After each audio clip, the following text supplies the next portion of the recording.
It's 9:30, and this is the Municipal Water District's Operations Committee meeting. So having called the meeting to order, do we need to go through the motions of adopting the agenda and everything? Okay, so, I move approval of the agenda. okay, and I'll agree, so we're off and running.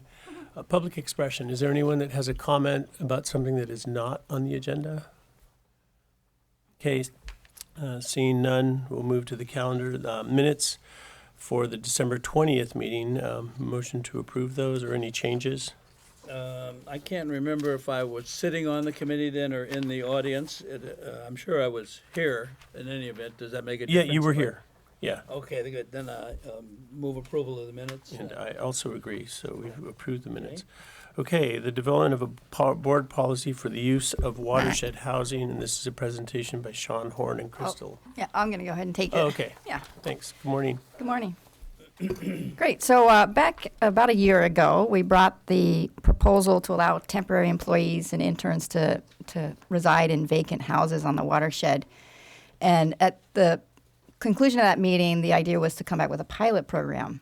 So since then, we've realized that we actually don't have a board policy on the use of watershed housing. And to the extent that the board directs policy, we felt that it would be best to come back first with discussion on a board policy to that extent. So past and current practice has been to put rangers in the watershed. And as you know, that's common practice in other water districts. They have watershed keepers at SFPUC. They have a ranger that resides on the Mount Hood watershed up in Portland, and maybe East Bay Mud has one as well. So it's very important, we believe, to have a ranger presence on the watershed for the protection of the water supply and also public health and safety. Currently, we have 6 residences on the watershed, and 4 of them are available for occupancy. Out of the 4 that are available for occupancy, 3 of them are currently occupied by rangers and their families. The 4th one, we went through a past practice of sort of bidding it and having rangers sign up of whether or not they wanted to live there. And to our surprise, none of the other rangers wanted to take that opportunity. So we had this vacant house that we wanted to fill, and we came to the board about a year ago. Oh, we'll wait just a minute. It's good. Okay, so Larry, just for your benefit, we're talking about watershed housing. So I'll step down with, okay. You can, well, I'll You have stay to right here, move, but yeah. I'll be quiet. yeah, but, I think it's best if he sits in the audience. oh, okay. All right, thanks, Jack. We got to change this rule. Oh, don't forget your jacket.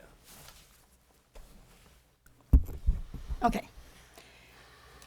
All right, so back to the topic at hand. So we're proposing a board policy on the use of watershed housing. So we realized in trying to put together a pilot program for seasonal housing in the vacant house that we didn't have a board policy in general. So we're here today to talk about a proposed policy. And as I was just mentioning, we do have currently 1 vacant residence house that's available for residency.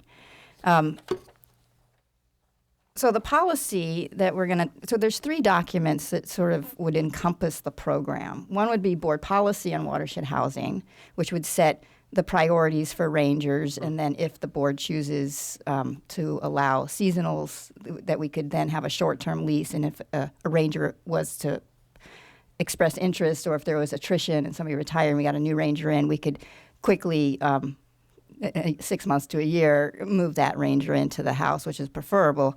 And so the policy would set that, as well as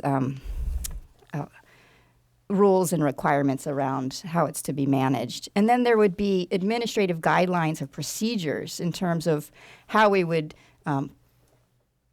put rangers into the vacant housing based on seniority, et cetera. We would maybe perhaps have procedures. Some of the suggestions are procedures for ensuring that staff that are in houses are trained for CPR and first aid, or that it's clear that they will be make themselves available for visitors that knock on their door in the middle of the night because they're lost, or what occurs there.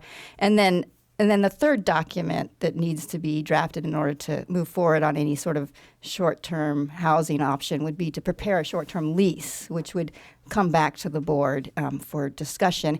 And in the lease, some of the things that we talked about at the last meeting were ideas of restricting vehicles to only, the vehicles of the people that are the seasonal employees, and that they couldn't have overnight visitors. Unlike rangers who have their whole family there, and if grandpa comes to visit, they can stay in the house. But seasonals wouldn't be allowed to have overnight visitors, and there would be a restriction on the time that their guests would have to leave. So those sort of details would be ironed out in a lease with a seasonal. So we did look at some of the other agencies around in terms of what they've got in place for seasonal housing, barrack-style dormitory housing. So we have some models to use for housing. From Angel Island has some, Golden Gate National Parks has some up at Marin Headlands. So we do have some models to use for that. So I'm going to stop there and just open up the discussion. So just to reiterate, we've got sort of 3 documents to consider here. One is the development of a board policy. One would be administrative procedures or guidelines, and then the lease itself. So Crystal, we're asking the board what? I think we're asking the board first, do you support the idea to develop a policy, guidelines, and lease that then we would bring back to a subsequent doc committee, I presume, maybe next month, and engage the board in discussion in those specifics? And then second, we're asking, based on the staff report, is there anything that jumps out at you that we're missing or other supporting information that would help inform the board as we bring this item forward potentially next month? I have a couple comments. Thank you for doing this. I think actually I would recommend, as we talk about this, that we actually bring this to the full board as an item when we've got these policies ready to go, or the drafts of these. Well, I think they're going to. Right. So the thought, but what we could shift would be that next month we'd bring it to the doc. Staff is going to be recommending Tuesday to Consider it. conclude this doc pilot and go back to the previous practice where the full board would be able to attend next and engage in discussion at the next doc. And then we would bring the 3 documents to the board for consideration. We certainly could alternatively jump to a board meeting. If that's and what we're bring doing, them as that's fine. draft. Okay. I think. What do you think? It's an interesting concept. Do you really envision a situation where a ranger would turn the housing down in lieu of seasonal? Actually, that has happened. So we have 6 rangers on staff, and only 3 of them currently reside on the watershed. The other 3 have declined housing for various reasons. Commutes, children. They have too many people to the house is too small, or there's certain reasons that people would choose not to live in the housing that's available. Although I could see it would be a financial benefit to do so, but I could understand. So, Crystal, specifically, we do have one available house that's been vacant for some time currently because those 3 rangers have decided not to use it. How many bedrooms does that have? Just out of curiosity, do you know? It's 2.5. One of them, there's not really. It could be made into a bedroom. More, it doesn't have the door, but 2. Did you also get Point Reyes housing policy for their seasonal or temporary employees? I believe we did get copies of the other did. policies from the other land managers. Yes.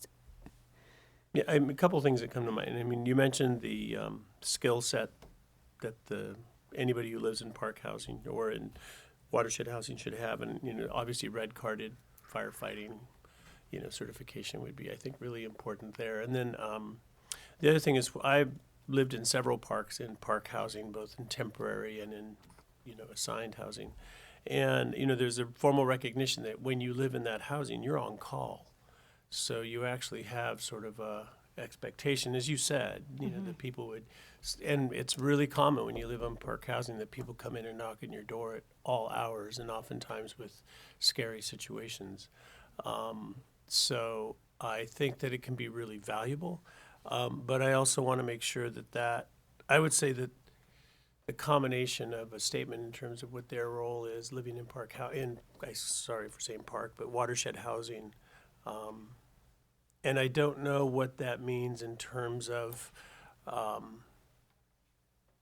any sort of compensation or discounted rent, because that's what happened when I've lived in land management agency housing. If you were expected to be on call, then there was some reduction in rent with that expectation. But I know that gets into other issues that we would have to deal with, but I think considering that would be important. I'll stop there. Yeah. Can I just address the rent? So last time we did a rent survey of public housing for rangers throughout the Bay Area, and that's how we set our current rates for ranger staff. So What was it, what were the considerations on that sort of rent setting? Did they have a discounted rate relative to local? yes, they did. So we'd be happy to share with you the analysis at some point. But yeah, their rents on the watershed are below market value because of the fact that they do They're continue to basically be on working, call and work. Yes. They're representing the agency. Does the house have internet? Yes. Okay. So it seems to me that one of the ways around the disturbing the occupants is to do essentially what we have here at this door. There's a doorbell here, there's a guy. Only it's easier now because of Nest and Ring and those guys. All you have is a doorbell that only rings locally, but it rings On at the your water phone. district. Yeah. Yeah. Yeah, So yeah. we would have it assigned to the desk Right. of the Oh, yeah. 24-hour person, who could then answer for questions like, especially if it's just a silly question, I'm lost, what do I do? That kind of thing. They should be able to intercept that Yeah. without disturbing the occupants. I'm sure when we get this further along, that we'll hear from Director Gibson about his thoughts on, the commercialization of the watershed. Well, okay. I don't think it's commercialization. I think it's what other agencies do. I'm just telling you what I'm anticipating. So, that will wash itself out at that point. I think the only thing I would say is let's not make it too formal. I don't see a lot of need for a 12-page lease. I mean, Yeah. it seems like a pretty simple task to me. Even the direction, the issue is more philosophical than it is, I think, needing a documentation. I think it's fine to document it, but it seems to me, again, one page ought to do it. Especially we already have the precedent that we have 3 houses that are occupied. It's interesting, as you probably all are aware, my father worked for LA Water and Power, and I don't remember a single watershed that they managed that did not have a resident person. Right. It just was the standard. In fact, it was a pretty cushy job, very frankly, because, some of them are 350 miles away from LA. So they're basically just on their own, and they are LA Water and Power for all practical purposes in places like Owens Valley. And I always thought it was a good thing, to have a watershed caretaker. And that may not be the role we see these guys in, even the rangers, but I think it is the role that they get, whether they anticipate it or not. But but I think this also offers the opportunity to create sort of a force multiplier for the presence on the watershed of our law enforcement folks. And not that these folks have to be law enforcement, but it's additional eyes on what's happening up there. And I think certainly with the public concern about the reduction of law enforcement staff and basically eyes on the ground up on the mountain. Even though I know we've made the case that we've got a lot more people up there working in maintenance and other areas. I just think that there is it's a value. It's an asset to the agency and so anyway. And I found your comments interesting, Armando, about the training of the fireside. Is that something that can be done quickly? Yeah, red card training is, I don't know how many days it is now. It's probably 2 to 4 days or something. It's not very long. Yeah. On-site? And oftentimes those trainings are done in an interagency setting, so they'll get folks from sheriffs, state parks, national parks, county parks, and anybody who needs their, it's called a red card, wildland firefighter card.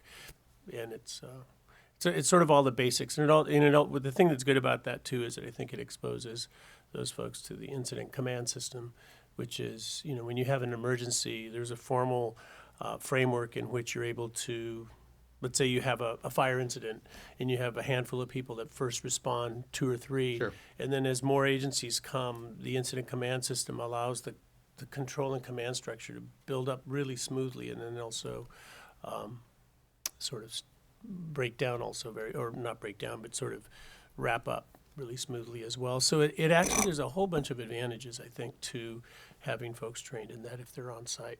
And because they would know exactly how to report, and I keep looking at Dawn, because they know how to report up, how to report, and how that works and what to expect. And it also ends up teaching you the kinds of information that you need to gather and get ready to, because when people arrive, you want them to be able to act pretty quickly. So anyway, I think there's a lot of value to this, even beyond this role. So How much risk is there from something happening in the negative sense in a fire? In other words, of them getting burned up. Is there any risk, or are these all in locations where that risk is de minimis?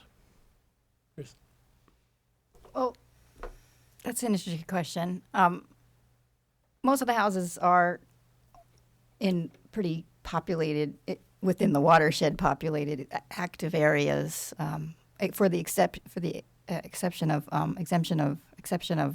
Alpine Dam. So the resident says Alpine Dam is kind of removed and up. is that Matt's house? Was Matt's house. He's since moved to the Phoenix residence. Oh, okay. Yeah, that one's in need of some restoration, so it's vacant now. But having somebody that far in to the watershed is also great in terms of eyes and ears to the ground for fire response. But it also seems they could get trapped, and I don't know what the risk is. I'm just asking the question. Well, you do have a lake right there, so Yeah, you get Yeah. hypothermia in about 10 minutes. So you have a choice of getting cooked or getting frozen. Yeah, we can get down to the top of the dam pretty quickly, and Yeah. the middle of the dam would be a reasonable, safe true. place. But I think one thing that would be good for you to bring with this for the next round is a map that shows where the housing is. That's a good idea. And maybe we can address, the pros and cons of each of those areas. Yeah, I just want to note as we bring it back, reflecting on just a bit of what I've heard, I do think it's going to be important for us to talk to HR and look at the classification of interns and recognize the nature of interns. They're here for 6 months, they cycle in and out, and ensure that, we're really placing realistic roles and, from the board standpoint, realistic expectations on what we'll really be able to do in terms of their role and function in regards to this. So it's going to give us some food for thought, and we'll bring that back as part of the overall discussion. Well, I do think that folks who are interested in internships are likely interested in careers, in this track. And so any sort of training that they would get would actually be advantageous for them as they go through a career. So it wouldn't be I don't think it would be asking them to do anything extraordinary. And I'm not suggesting that they be, law enforcement trained or all that. But actually, you never know who you're going to get as applicants. We have one of the big regional ranger training academies is in Santa Rosa, and folks go through that academy without having necessarily a job. And so it might even be, we see where I'm headed, is it might be an opportunity to attract talent, even on a seasonal basis. I mean, I don't know what Don would think about that, but even having a seasonal law enforcement presence could be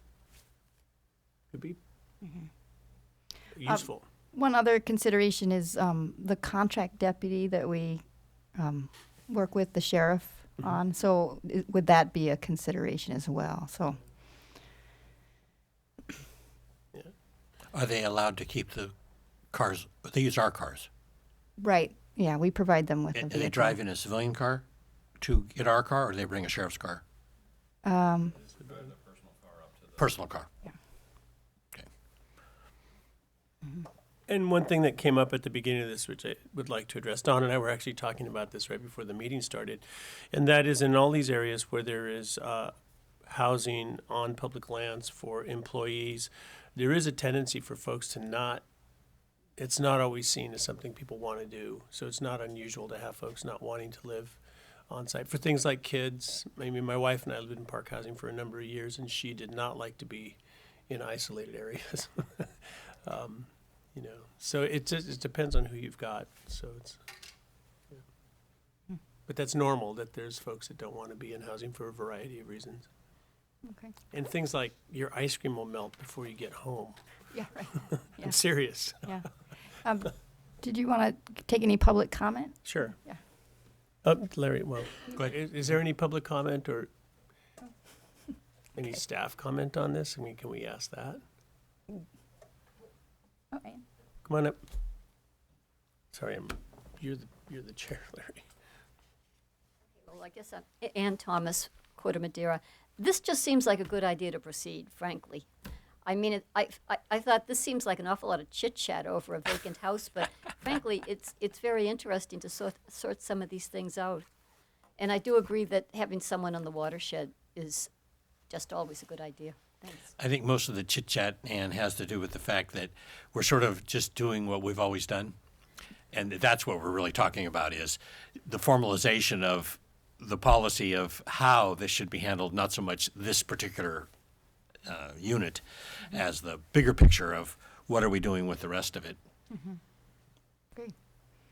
Well, thanks. So we'll bring it back to another doc, and we'll at that time have more, hopefully, board members present for broader discussion. Well, perhaps, but I mean, I wouldn't expect count we'll on that. actually bring the draft documents. yes. We'll bring the draft Yes. policy, the draft guidelines, and the draft lease to get really specific material Yes. feedback from the board. No, I think that makes perfect sense. Yeah, go ahead and pursue that. It doesn't hurt anything, even if the board were to decide against it. It doesn't hurt anything to pull that together. And like I said, I would aim at brevity rather than length, just to, take the Ronald Reagan approach, right? The pros on one side and the con on the other, and keep it one page, because I think it's that kind of a subject. I think, in general, I think the board will support it, but I don't know. Yeah, I've seen all of the park housing, but it might be interesting to do a short presentation that shows images of the housing, just so that there's it's less abstract.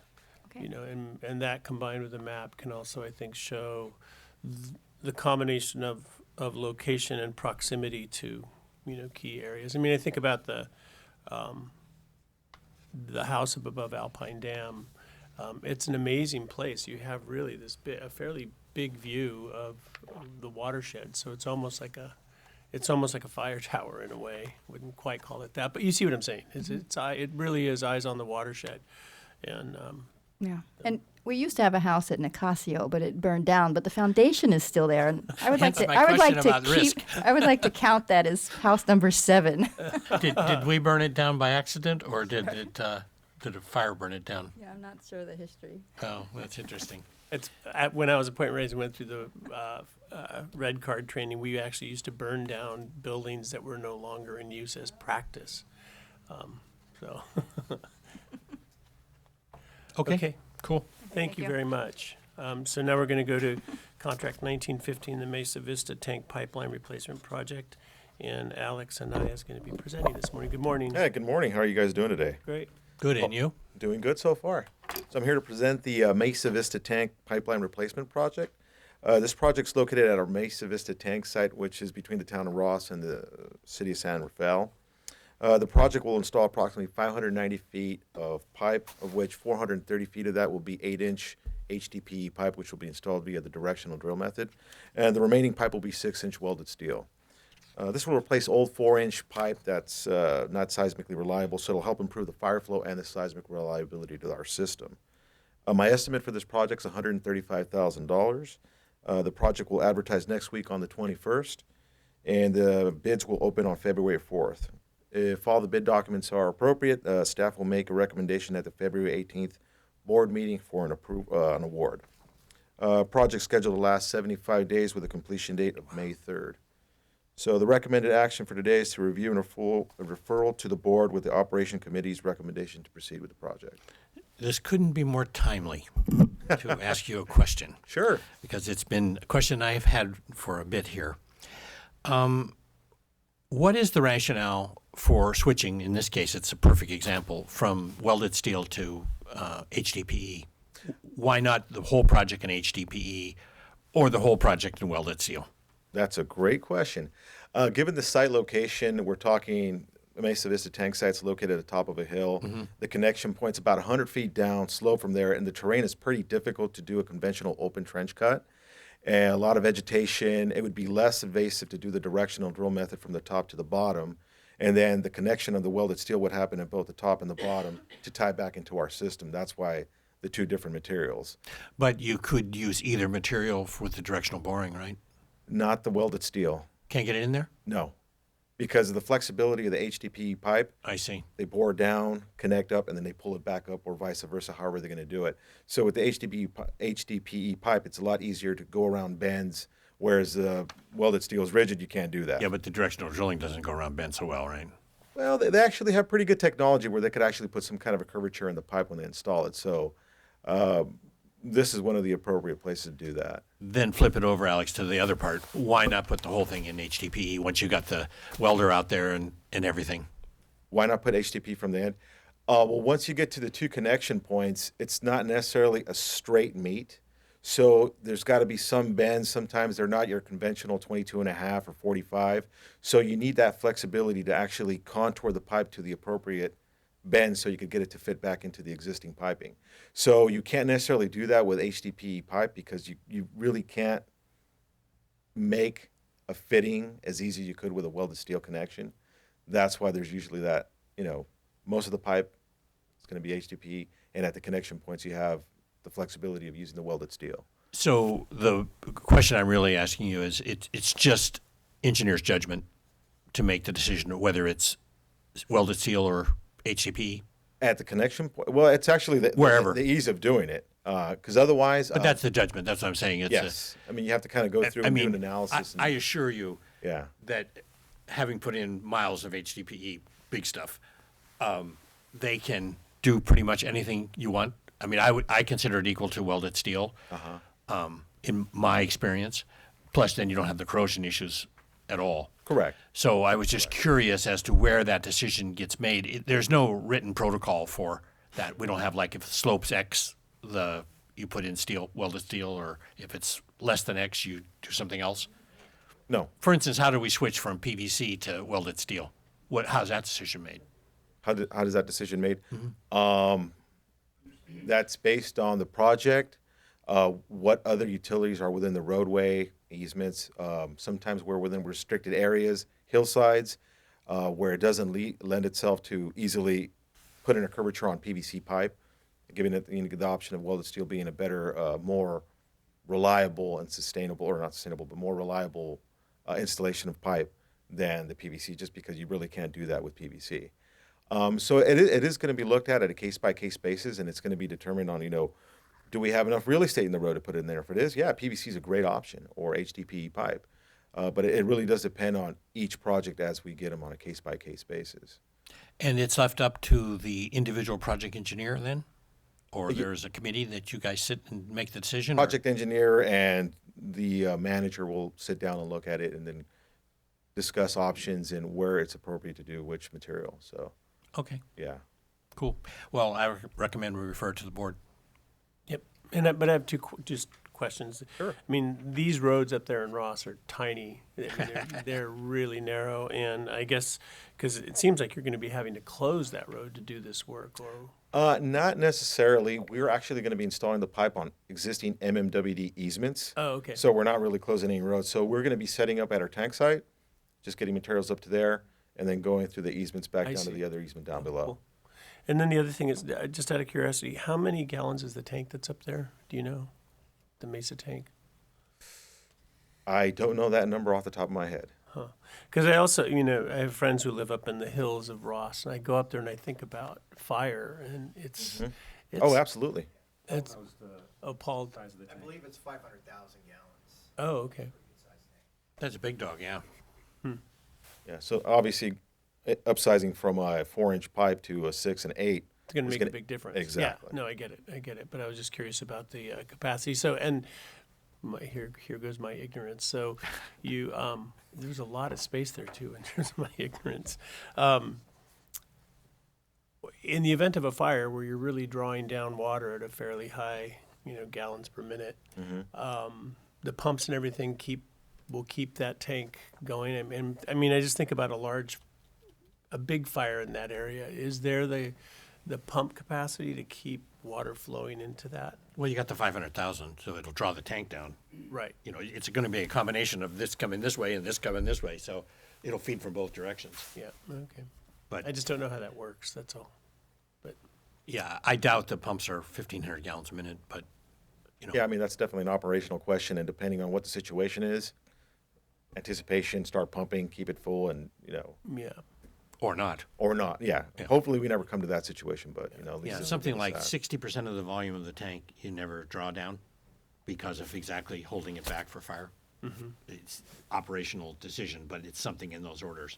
So I guess, in fire season, is there a policy, or you see where I'm headed, is there a policy of keeping tanks sort of topped off as much as possible? There is. Yeah, it's always really though, because it's always fire season because there's two different fires. Huh? Houses and Yeah. wildland. Yeah, so you've got it can happen any place, anytime. You need to meet the ISO numbers at the fire hydrant. So, I think that's really only driven by the houses. Yeah. The It's funny, I just watershed glanced, is a different I animal. just glanced over at Jeannie because I think about, our website, and it's like things you should know, in terms of, because I think what that adds up to is better public understanding of what it takes to run a water district and all of the facilities and the people, and also what it means for the residents and the customers. So anyway. Well, I think that's a part of it, but I think probably the biggest impact is one that's completely unseen, which is the reduction in house insurance, fire insurance. That's where you really see it. You don't meet the ISO requirements. You get into a situation you may not be able to get fire insurance at all, or you'll pay double or triple what the number is. So meeting these ISO requirements, which is like 300 feet between hydrants and 1,500 gallons a minute hydrants and all that kind of stuff. I presume that's what's going on too with the blue caps on the fire hydrants, right? Those are the higher pressure ones, right? If they have a blue cap. It's a different, flow rate going through the Yeah. hydrant. Yeah, you're correct. Well, I know about how flood insurance works nationally and then at the state level. Is there a national fire insurance also that steps in? Well, there's a rating agency that stands behind the underwriters. So that's the ISO guys. Right, So what understand they that. do is they set, just like you have flood maps, you have fire maps. And then the reason I ask this is that right now, what the state is exploring is a state-funded flood insurance program. Well, that's a good idea. The problem with that one is that I was watching, they were questioning Steyer the other day, and they asked him, what about the hard structures in the flood zones, huh? Right.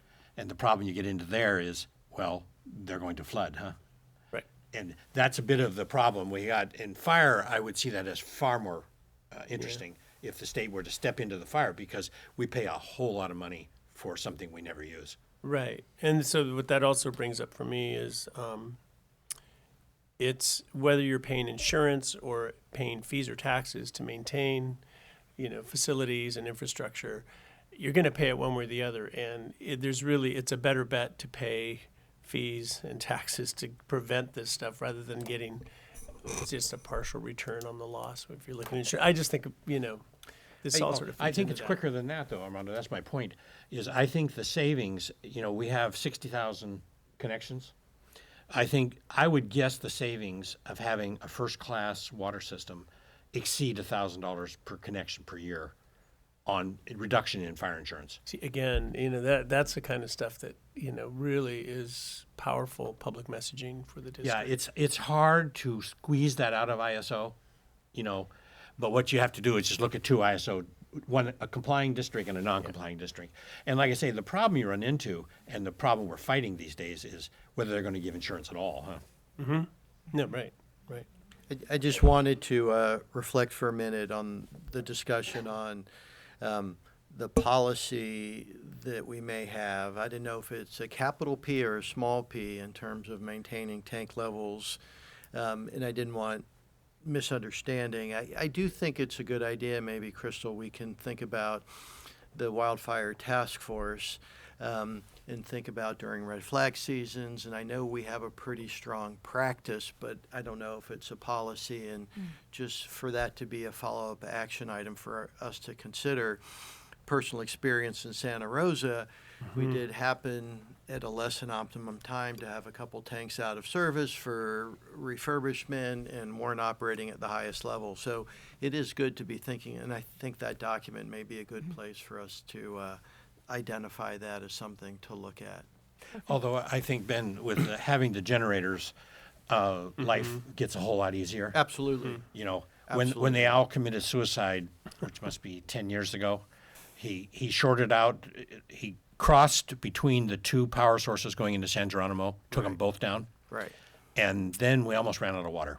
right. I mean, we were within what I was told hours of having to do boil water notice because the tanks weren't being replenished and they were just draining down. Right. I believe where Santa Rosa went after that lesson learned was really thinking about if you're going to take a tank out of service for an extended period that will go into the fire season, what's your backup plan? You know, to go through that exercise. And that's the kind of thing I think we'll look at as part of the wildfire task force to really think about, okay, in this new environment, how should we be thinking about water supply during that hot season?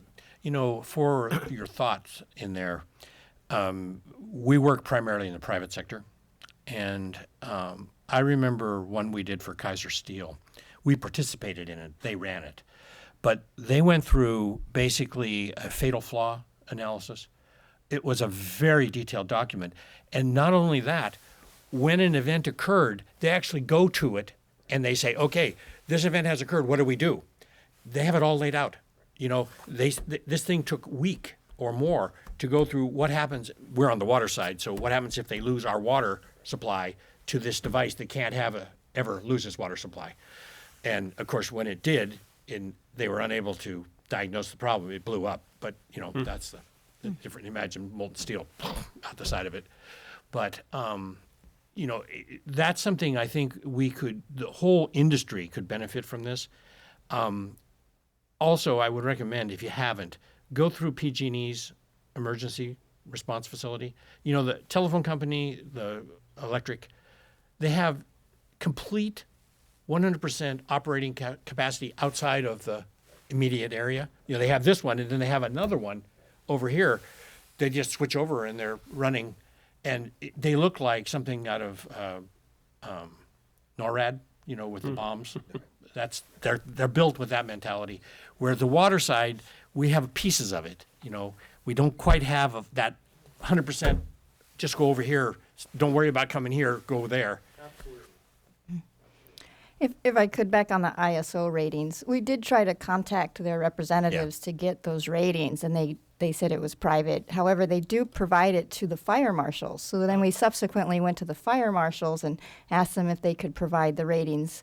And Jason Weber was open to sharing of the data, and significantly, the fire marshals help feed the data to ISO to set the ratings. And so as we do fire flow program, it does changes, and it helps to get better insurance rates. Yeah, that's a story. Yeah. Well, it is, and like I said, it's a direct impact because it establishes the situation where you may not get insurance at all, which is probably the most consequential.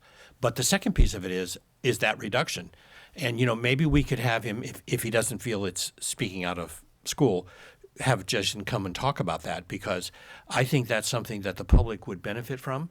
And you know, it feeds back to rate increases and that kind of thing, right? The whole capital program, the fire flow tax. And, you know, all of it fits together to why we do what we do when we do it. And I think that's the part where we're a little shy about patting ourselves on the back, but we should be patting ourselves on the back because I think we have a very big societal impact. you know, especially as houses get more and more expensive because the insurance is just a percentage of the house. So it has a bigger and bigger impact on stuff. I think I might have mentioned this. You know, we've had the same insurance policy on our house in Tiburon for as long as we've had the house. All of a sudden, we got a visit. They sent somebody out, right? We haven't ever seen anybody, even when they rented the house to begin with. And they sent someone out, and we had switched from a shake roof to a steel roof. But nobody had bothered to tell me. We should tell the insurance company that. They were very interested in that change. But the point is, clearly we've moved up in the Marin. We've moved up into the vision spot of the insurance companies because they're worried about fires. And, you know, like I say, to send, I don't know how much it costs, but say $500 to send somebody out to your house and just to look at your house, you know, to see what they're insuring. I thought that was very interesting. So we're going to refer this to the board for approval, but thank you, Alex, for your presentation. Also, I also want to acknowledge that the board recognizes that there's whole teams of people that are working on these projects. So thank you for your presentation also. Thanks to the whole teams back there. And thanks for your explanation because that's something that's been on my mind for a bit. You're welcome. Okay, that's the meeting, so we'll close Okay. the meeting now. Thank you, everybody.